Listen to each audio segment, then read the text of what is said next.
Vamos a meditar esa tarde. Ya sabéis que yo soy hombre de costumbres y de ciertos rituales, y entonces cada vez que me toca predicar aquí quiero hacerlo sobre el Evangelio de Juan. Me toca en Medina, lo hago sobre el Evangelio de Lucas, y así no me olvido de ninguna de las dos cosas que nos enseñan estos evangelistas, además de otras ocasiones y otras cosas. Hoy vamos a meditar en Juan capítulo 6, desde el versículo 28 hasta el 34. Dice: entonces le preguntaron, ¿qué debemos hacer para poner en práctica las obras de Dios? Respondió Jesús y les dijo: esta es la obra de Dios, que creáis en aquel que Él ha enviado. Entonces le dijeron: ¿qué señal pues haces tú para que veamos y te creamos? ¿Qué obras haces? Nuestros padres comieron el maná en el desierto, como está escrito: les dio a comer pan del cielo. Y Jesús les dijo: de cierto os digo, Moisés no os dio el pan del cielo, sino mi Padre, que os da el verdadero pan del cielo. Porque el pan de Dios es aquel que descendió del cielo y da vida al mundo. Le dijeron: Señor, danos siempre este pan. Ellos le respondieron: yo soy el pan de vida. El que a mí viene nunca tendrá hambre, y el que en mí cree no tendrá sed jamás. Bueno, me he pasado. Esta escena viene a continuación, que habíamos visto cuando Jesús, con 5 panes y 2 peces, da de comer a 5.000, y la gente queda ahí un tanto extrañada, pero no han acabado de ver la obra de Dios o el poder de Dios. Entonces hoy vamos a ver o meditar sobre lo que aquí dice la obra de Dios. Estos versículos son importantes, todo este párrafo que nos habla acerca de Jesús, la gente busca a Jesús según esas ayudas que han metido los traductores en nuestras Biblias para definir el párrafo y ayudarnos a localizarlo. Tenemos aquí enseñanzas importantes. En primer lugar, vemos la ignorancia espiritual y la incredulidad del hombre natural. Los que escuchaban a Jesús eran judíos, básicamente judíos. Conocían la ley, conocían las promesas de parte de Dios, conocían la voluntad de Dios, pero se limitaban a hacer obras. Por eso se presenta y se ejemplifica en estas 2 ocasiones como el Señor pidió a sus oyentes que trabajaran por la comida que a vida eterna permanece, dice el versículo anterior, y veíamos la semana pasada: no por el alimento que perece, sino por aquel que permanece para siempre, para el Señor. Inmediatamente empezaron a pensar qué obras podemos llegar a hacer y en el bien que podrían realizar por su cuenta para tratar de agradar a Dios. La ley en sí establecía fe, pero también establecía obras, en el sentido de todo el ritual que se estableció desde Moisés, de acuerdo con un poco con la costumbre también de la época de la visita a Jerusalén, los sacrificios, las ofrendas, los ayunos, etcétera, y todo ello estaba acostumbrado el pueblo, pero Jesús viene a romper esos esquemas. Y entonces la gente que le escucha, que conoce realmente el judaísmo, conoce lo que nosotros entendemos como el Antiguo Testamento, piensan solamente en hacer. ¿Qué debemos hacer para poner en práctica la obra de Dios? Las obras que a Dios le gustan. Piensan en hacer.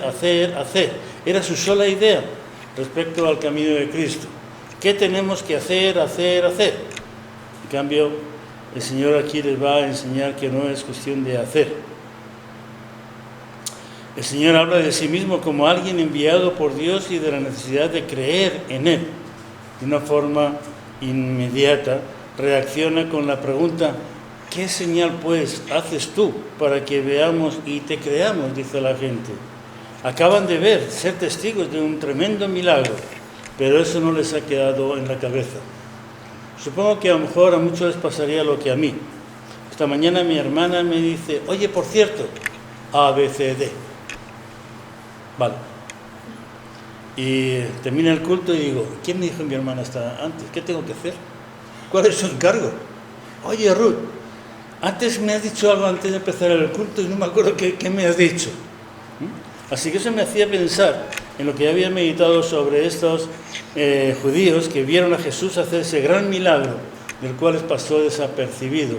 No vieron la señal, no vieron que por allí no había llegado ningún carromato con multitud de panes y peces para que todos ellos pudieran comer y saciarse y sacar un montón de cestas de las obras.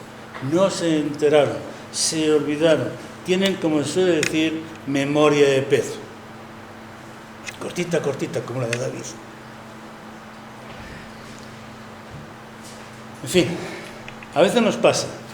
Escuchamos, leemos, oímos de la palabra de Dios, escuchamos testimonios de milagros que Dios ha hecho en las personas y en menos de lo que canta un gallo, pues se nos ha olvidado.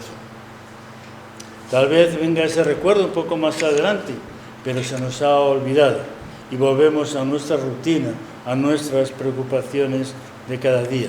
Quizás eso venga un poco como consecuencia de los prejuicios que como hombres tenemos y de nuestra propia incredulidad espiritual que nos lleva a negar aquello que no palpamos con nuestras manos. Por eso aquellos judíos querían hacer algo con sus manos que pudieran agradar a Dios. El hecho sorprendente es que lo único que se dice que asombró a nuestro Señor durante su ministerio terrenal fue la incredulidad del ser humano. Dice en Mateo capítulo 6, salió Jesús de allí, vino a su tierra y lo seguían sus discípulos. Cuando llegó el sábado comenzó a enseñar en la sinagoga y muchos oyéndolo se maravillaban y preguntaban, ¿de dónde saca estas cosas? ¿Y qué sabiduría es esta que le es dada? Y esos milagros que por sus manos son hechos. ¿No es este el carpintero, hijo de María, hermano de Jacobo, de José, de Judas, de Simón? ¿No están también aquí con nosotros sus hermanas? Y se escandalizaban de él. Pero Jesús les dijo, no hay profeta sin honra, sino en su propia tierra y entre sus parientes y en su casa. No pudo hacer allí ningún milagro, salvo que sanó a unos pocos enfermos, poniendo sobre ellos las manos. Y estaba asombrado de la incredulidad de ellos, versículo 6. Y recorría sus aldeas alrededor enseñando. Jesús estaba maravillado de la incredulidad de cada uno de nosotros. Somos y sabemos que Él es fiel, que nos ha hecho grandes promesas, que nos da libertad, que nos da cuanto necesitamos, que es proveedor de todo. Y nos olvidamos. Y cuando hablamos de lo que tenemos, me lo he ganado a pulso. No, es parte de la misericordia de Dios, que te ha puesto donde pudieras trabajar a pulso para bendecir tu casa y darte el pan necesario de cada día, como nos enseñó a orar. El Padre nuestro, el pan nuestro de cada día, dánoslo hoy. Así que haremos bien en recordar si intentamos hacer el bien de algunas cuestiones de fe. No debemos desanimarnos nunca que no se crea en nuestras palabras y que parezca que nuestros esfuerzos son en vano. No debemos quejarnos de ello ni como si fuera algo extraño, que debiéramos pensar que las personas con quienes tratamos son particularmente duras y obstinadas. Debemos recordar que esta es la misma copa de la que tuvo que beber nuestro Señor y que como Él debemos seguir trabajando interminablemente y pacientemente. Nadie es más que su maestro, dijo el propio Señor. Así que cuando somos rechazados no debemos extrañarnos. ¿Quién fue más rechazado en la historia de la cristiandad que el Señor Jesús? A tal punto que por su incomodidad lo llevaron a la muerte, a veces se lo quitaban del medio. Y a veces aquellos seguidores suyos se disolvían, desaparecían y dejaban de dar lo que para muchos era la lata. Si no se creyó en Jesús, siendo el Maestro, con los milagros que hacía, ¿cómo pensamos que nosotros tenemos el derecho a que cuando testificamos a alguien se convierta en el primer contacto? Ayer se celebraron aquí un culto de bautismos. Había una mujer, Patricia, que llevaba 2 años preguntando y repreguntando por qué eran así lo que decía la Biblia.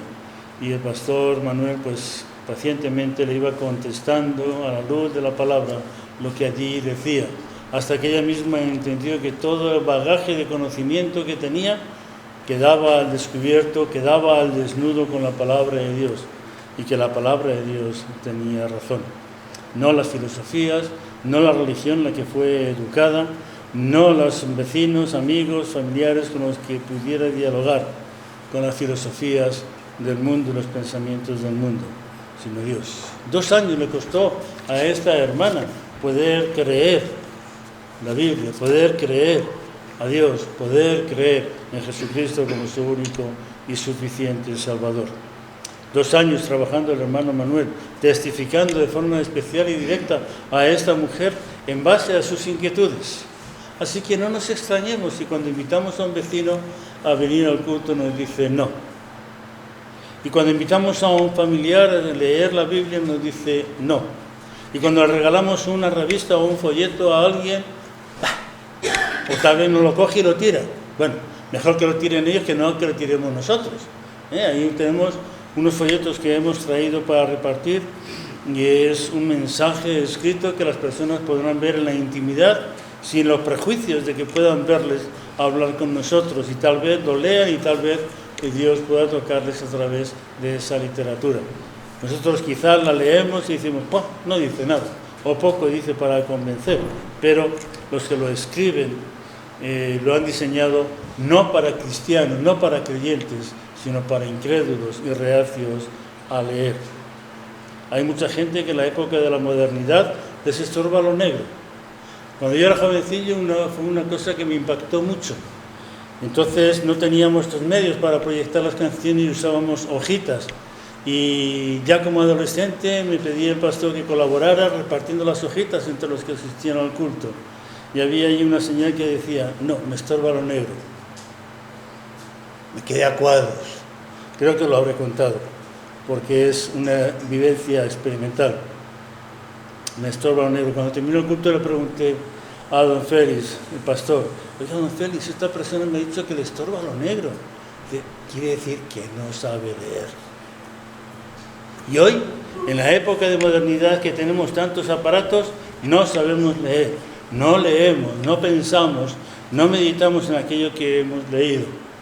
Hace unos días Gabriel, 4 años, dio una lección a la abuela y al abuelo. Mira, abuela, ponme esto, déjame tocar aquí y ahora cállate. Y tocaba el micrófono y decía las palabras de los dibujos que quería ver y allí aparecían en la pantalla.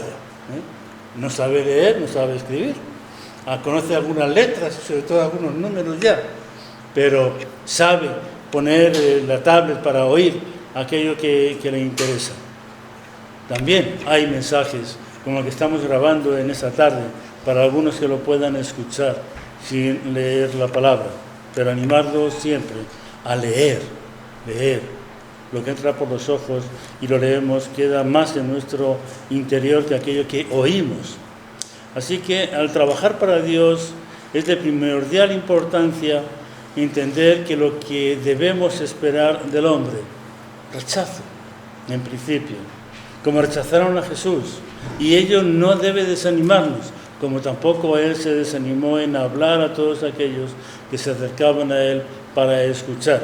Cierto, muchos se acercaban a Él para ser testigos o recibir los beneficios de sus milagros, pero también para escuchar. Y muchos escucharon y al escuchar creyeron. Y al creer se formó la primera iglesia, que salió impactada y merced a la voluntad de Dios y a la ayuda del ejército romano salieron de Jerusalén dispersados por todo el mundo para llevar la palabra de Dios hasta lo último de la tierra. Dios utiliza todo lo que hay en su mano para castigar al pueblo por sus pecados, como ocurrió con la deportación de y el pueblo de Israel y el pueblo de Judá o Babilonia durante 75 años. Pero también para que nos podamos mover, podamos ir de aquí para allá compartiendo, que como cristianos seguimos confiando allá donde estemos en la provisión de Dios. Y allá donde llegamos busquemos una iglesia, una congregación de creyentes como nosotros, a los que podamos ser de ánimo. Es siempre de ánimo las vacaciones. Unos se van de vacaciones y quedan sus sillas vacías, pero otros vienen de vacaciones y ocupan esos lugares. Gloria a Dios por ello, porque mueve a su pueblo. Y como Dios no se toma vacaciones, a unos cristianos tampoco. Os animo, cuando vayáis de vacaciones, a no tomaros vacaciones de ir a la iglesia, aunque hagáis vuestros devocionales en el hotel. La iglesia local, sin duda, será animada por vuestra presencia. Un inciso simplemente, pero que tenemos multitud de oportunidades para poder adorar a Dios. La segunda lección que sacamos en este contexto es que la elevada honra que deposita Cristo en la fe en Él. Los judíos le preguntaron qué debemos hacer para poner en práctica las obras de Dios. Eso es muy humano. Y su respuesta les dijo, esta es la obra de Dios, que creáis en Él, en el que Él ha enviado. Creer no es una acción física, no es una obra, es una actitud. Pero esta expresión verdaderamente es extraordinaria y notable porque lleva a buscar que aquellas personas que están inquietas con querer hacer la obra de Dios se paren a pensar. No es cuestión de hacer con tus manos, sino de creer con tu mente y en tu corazón. Si hay dos cosas que se opongan fuertemente en el Nuevo Testamento, es la fe y las obras. No obrando, sino creyendo. No por obras, sino por medio de la fe. Son palabras familiares para todos los lectores atentos del Nuevo Testamento, de la Biblia. Sin embargo, aquí la gran cabeza de la Iglesia, Cristo, declara que creer en Él es la mayor cosa o la mejor cosa que podemos hacer. Y hacer siempre está relacionado con algo tangible, aun cuando sea tomar la iniciativa de pararse a pensar y de creer a Dios y a sus promesas. La más elevada de todas es la obra de Dios, pues. Es indudable que nuestro Señor no quería decir que hubiera que hacer algún elemento meritorio en creer. La fe humana no es su mejor expresión, no es más que débil y defectuosa. Considerada como una obra para agradar a Dios, no tiene valor ninguno. No resiste la severidad del día a día, y mucho menos del juicio de Dios. Merecer el perdón o comprar el cielo no está en la enseñanza de la Biblia, no está en la voluntad de Dios. Nada podemos hacer para obtener la vida eterna, sino creer a Dios, creer que Él envió a su Hijo unigénito, creer que Él envió a su Hijo unigénito para que viviendo nos enseñara, para que muriera en la cruz, para que resucitara. Y así poder cumplir el precio, el pago del precio del pecado, que es la muerte del pecador. Decía esta mañana en Medina que hoy es el día en que celebramos la resurrección. Cierto, y aunque nos parezca un poco raro, pues la muerte siempre genera tristeza. La resurrección tiene que generar alegría. Y gloria a Dios que Jesús resucitó, porque al resucitar selló todo lo que había pagado y nos hizo ser hijos de Dios por adopción. Así que estemos alegres en este primer día de la semana.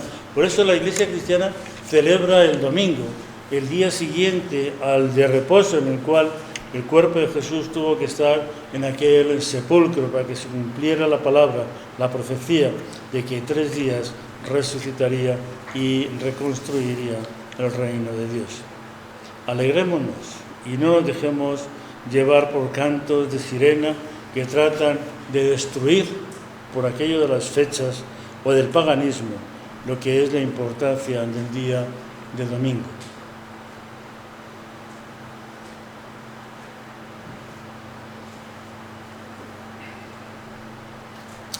La fe es lo que agrada especialmente a Dios. Él ha prometido que si creemos, perdonará nuestros pecados. Por eso debemos echar a un lado nuestra propia justicia o justificación y no podemos nada añadir a la obra que está hecha. Jesús dijo estando en la cruz, consumado es. La obra está completa, está terminada, nada se puede añadir. Nuestro Señor sí quería decir que la fe en Él es la raíz de toda religión. Religión es el esfuerzo del ser humano para conectar con Dios. Y en ese sentido, la fe es la raíz de toda religión, de toda fe. Creer en Jesús como Salvador, ese esfuerzo, decisión personal, consciente que hemos de hacer, es lo que aquí hablaba Jesús como la obra de Dios. Porque eso sí, tenemos que hacerlo. No nos viene por ciencia infusa o por algo que aparece por ahí. Hemos de tomar una decisión consciente. Sí, quiero creer a Dios, quiero creer que Él me ama, quiero creer que Él envió a su unigénito, quiero creer que aplicó la carga de mis pecados sobre Él y que Él me liberó de las consecuencias de mi pecado. Acción voluntaria de la persona para poder ser salvada, beneficiaria de la fe que nos da la salvación. Así que somos benditos los que creemos. Somos más que felices los que creemos, porque toda duda queda aislada. Los judíos, cuando leemos el Antiguo Testamento, tenían que repetir de forma constante sacrificios por los pecados que habían cometido desde el sacrificio anterior a este nuevo, porque estaban todos sin perdonar. Nuestros pecados fueron perdonados, nuestros pecados fueron cargados en Jesús, y el alma que pecare esa necesariamente ha de morir. Pero Él nos libre y nos da la vida eterna, porque cargó con nuestros pecados y nos hizo aceptos para Dios. Así que no fallemos en nuestra fe. Podemos fallar en obras, en nuestras acciones, podemos cantar pésimo. Siempre que salga de nuestro corazón, el Señor escucha, digamos, de alguna forma traducida, la canción, por lo menos la que sale de mis labios, porque yo canto muy mal, según multitud de testigos. Pero no me apura.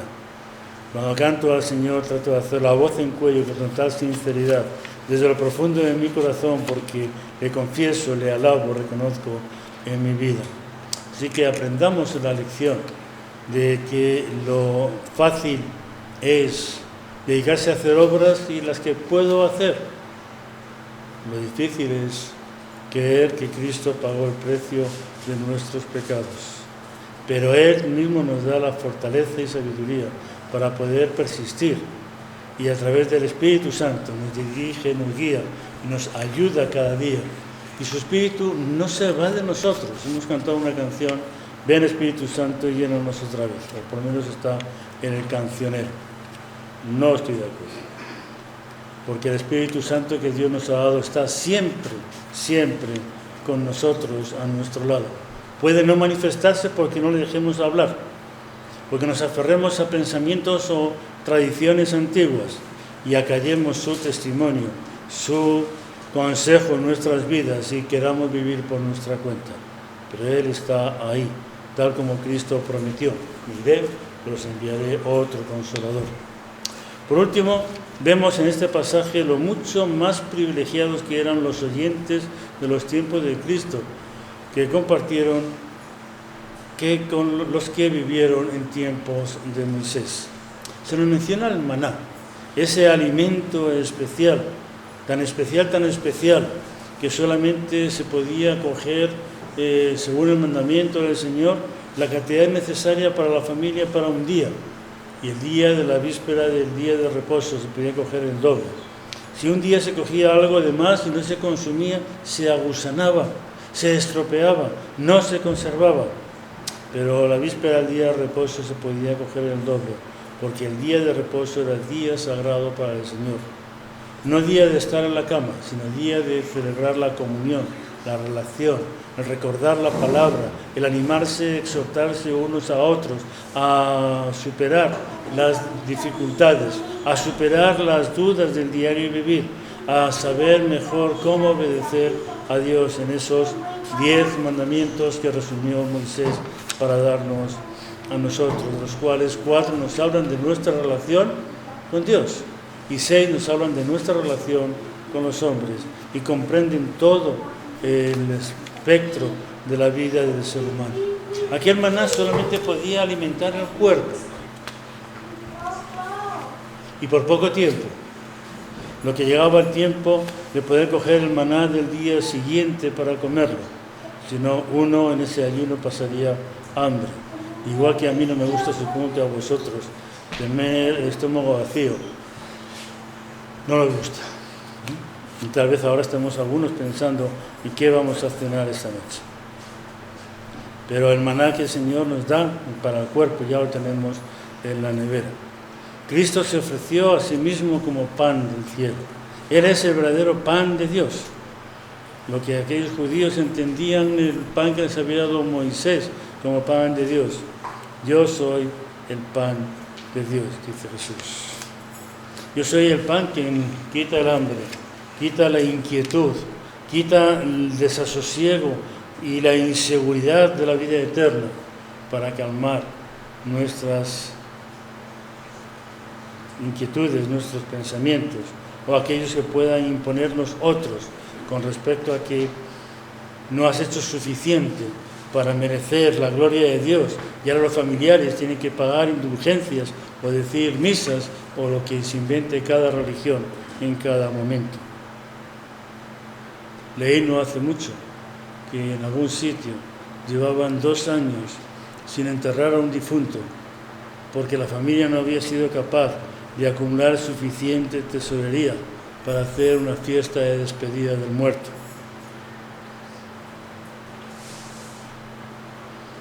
Incomprensible en nuestra sociedad moderna europea, donde nos parece a veces mucho 24 horas que exige la legislación para dar tierra a un cuerpo de una persona que falleció. 2 años, decía la noticia o el documental sobre aquella familia, que no recuerdo ahora de dónde era y no importa. A veces las películas que vemos en televisión nos muestran imágenes o parte de lo que es la realidad o la historia en algunos lugares. Y así estáis acostumbrados a ver, como yo también. En los entierros americanos se junta la familia y después del funeral se juntan para comer. La mayor preocupación de mi suegra era que cuando se muriera diéramos de comer a los que vinieran a su entierro.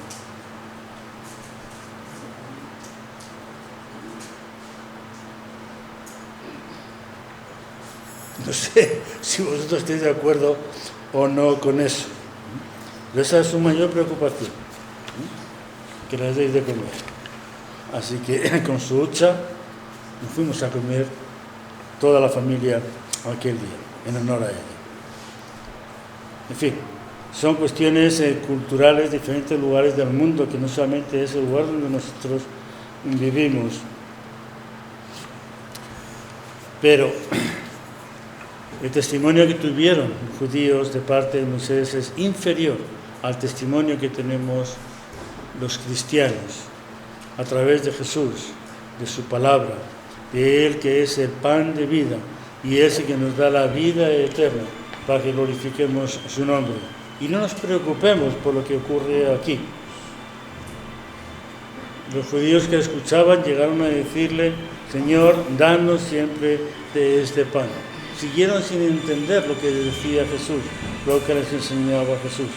Danos siempre de este pan.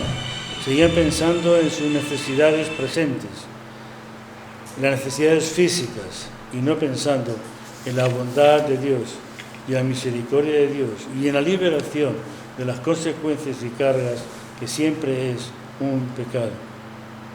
Así que podemos y debemos decir: Cristo es mío. He probado al Señor su misericordia. Sé que siento que soy suyo.